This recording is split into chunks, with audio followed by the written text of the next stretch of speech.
How to improve your personality according to the Bhagavad Gita. Welcome to video number 4 in this series on Decoding the Gita. If you haven't checked out videos 1 from 3, definitely do so right now. I'll link out to them in the description because they really set the foundation for everything that we're going to be talking about in this video as well. Now, when we talk about the personality, what is it really? Because it can be something that can mean a lot of things through a lot of different people. But when we get to the core essence of it, your personality is a combination of how you think, how you feel, and how you act, right? And as Dr. Joe Dispenza would say, your personality creates your personal reality. So the intention of this video is to give you an awareness of how the Bhagavad Gita actually classifies the 3 gunas, which are literally meaning your qualities, your modes of existence, your tendencies, and how these 3 gunas factor into different areas of your life. And with an awareness of how they do so, you can then go ahead and elevate your awareness so that you can function according to what you are here for, okay? According to your dharma, right? According to your dharma, rather than getting caught up in the cycle of samsara through karma. And if these terms don't make sense to you right now, definitely check out video number 2 on the law of karma, because like I said, it sets the foundation for everything that we're going to be talking about in this video, okay? So the 3 gunas, according to the Bhagavad Gita, are first and foremost sattva, which literally means purity, harmony, balance, right?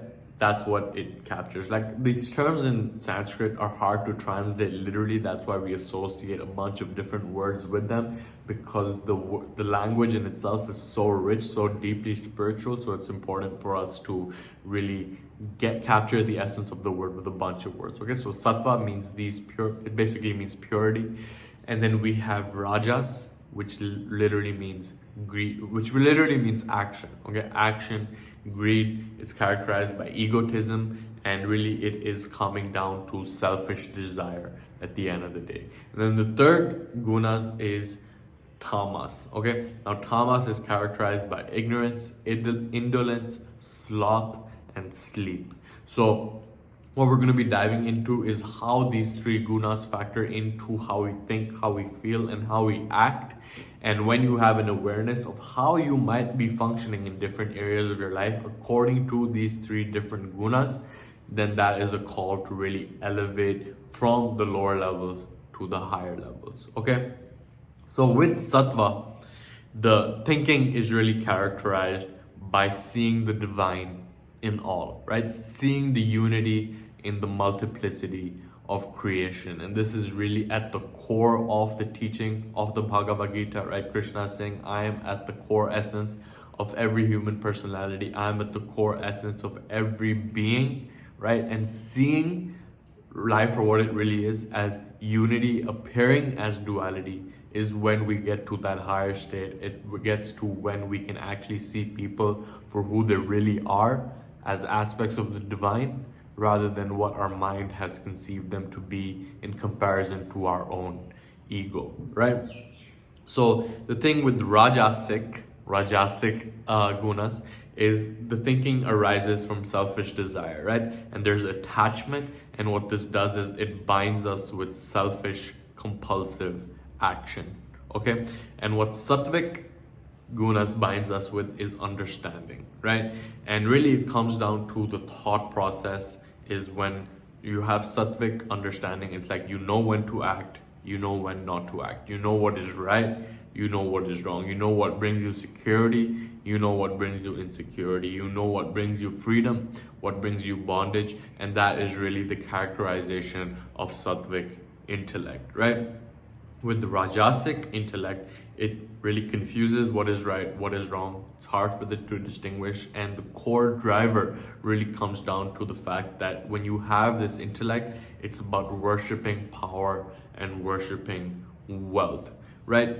And when it comes to tamasic gunas, the thinking is characterized by, like I said, ignorance, indolence, sleep. The actions are characterized by practices that are used to gain power over others, or really self-torture, right? And when it comes to giving, right? When it comes to giving, the sattvic intellect is giving without an attachment to receiving anything back, right?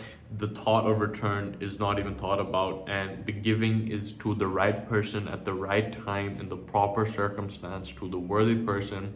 With Rajasic tendencies, it is about giving with the intention to look good, with the intention to get something in return with an expectation, right? And with Tamasic giving, it's like inappropriately to the unworthy person without affection. Okay. Now, when it comes to performing the work, right, with Sattvic intellect, you're performing the work without an attachment to the fruit of the work. Again, it comes down to the core teaching of the Gita, which is to renounce our attachment to the fruit of the desire so that we can focus on what we are here to do, so that we can focus on the Dharma rather than getting attached to the outcome, which just leads to anxiety, which leads to frustration, which leads to attachment. Okay, and that is what is characterized by Rajasic gunas, because they are performing work with the intention to pursue selfish and greedy ends, right? They're driven by restlessness, they're driven by this insatiable desire, and at the end of the day, they stay exactly where they are no matter how much action that they take, because their intention is always driven from selfish desire. And when you're driven from selfish desire, when you are trying to get something from outside of you,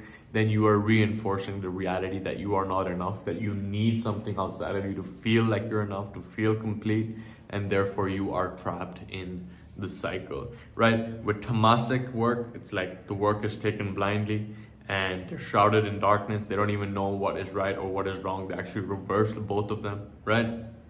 And really, when it comes down to what is the feeling that is incited by these different levels of consciousness, these different levels of qualities and modes of existence, with Sattvic intellect, the fruit is understanding, right? The characteristics are calmness, gentleness, silence, self-restraint, purity, right?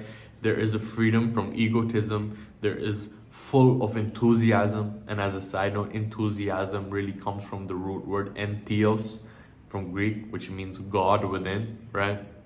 So characterized by godliness, characterized by fortitude, and most importantly, it's the same in success and failure, right? When you have Sattvic intellect, you are not attached to the outcome, and therefore no matter how things play out, you are the same. You maintain your harmony, no matter whether the outcome turned out in your favor or not, because you are in line with the higher Dharma of things, right? With Rajasic intellect, the fruit is suffering. Okay, always when you are greedy, when you have the selfish desire, that is an insatiable appetite, and anytime that one outcome is achieved, even if it just sets the foundation for the next one, and you're moving on for the next one. So there's always this suffering, there's this anxiety, and that is characterized by greed. Okay, now with Tamasic intellect, the fruit is ignorance, insensitivity, infatuation, and this really binds us with delusion. Okay, and it's really characterized by living in darkness. There is sloth, there's confusion, and you're easily infatuated with whatever it is that comes into your awareness. Okay, now the characteristics are undisciplined tendencies. There's so vulgar, stubborn, deceitful, dishonest, lazy, and prone to procrastination. Now, again, this is basically how the thinking, feeling, and acting aspects are characterized by these different levels of consciousness, by these different modes of existence. But the intention of this video is really to get an awareness of how you might be exhibiting these modes of existence in different areas of your life, right? The Bhagavad Gita talks about like the Sattvic intellect, literally when they eat in the spirit of service, right? Rajasic, they're eating for that own selfish desire. So even when I look at my own tendencies, it's like I definitely go through situations where I am not fully conscious of what I'm eating at times, right? I really have to bring myself back to awareness and focus on the moment when I'm eating, because there is a tendency in myself to just go and like swallow without even chewing my food, and that tendency comes up again and again. And for me, that is really a call to get awareness on it, grow distance to it, and really eat with consciousness, right? So it's not only about when we eat, it's about how we approach our work, Are we working with the intention and the expectation to get something? Or are we working with the intention, knowing that this is our dharma, this is our purpose, and no matter how things play out, this is exactly what we are here to do? Or are we trapped in the tamasic level, whereby it's just sloth, it's laziness, and there's not even any work taking place, right? So this applies to every area of our life, whether it is our relationships, whether it is our health, whether it is our finances. Like getting an awareness on how we might be going about things, characterized by these three different level modes of existence, really gives that awareness, and then that awareness can be the trigger for us to go ahead and rise in the level of consciousness. Okay, so those are the three gunas. I hope that you got value from this video. Leave a comment below letting me know your number one takeaway for this video. And if you haven't already, definitely check out the playlist in Decoding the Gita, because it goes way deeper and a lot of other concepts that are talked about in this deep spiritual text in the Song of the Lord. With that being said, this has been Mo, and I will see you in the next video.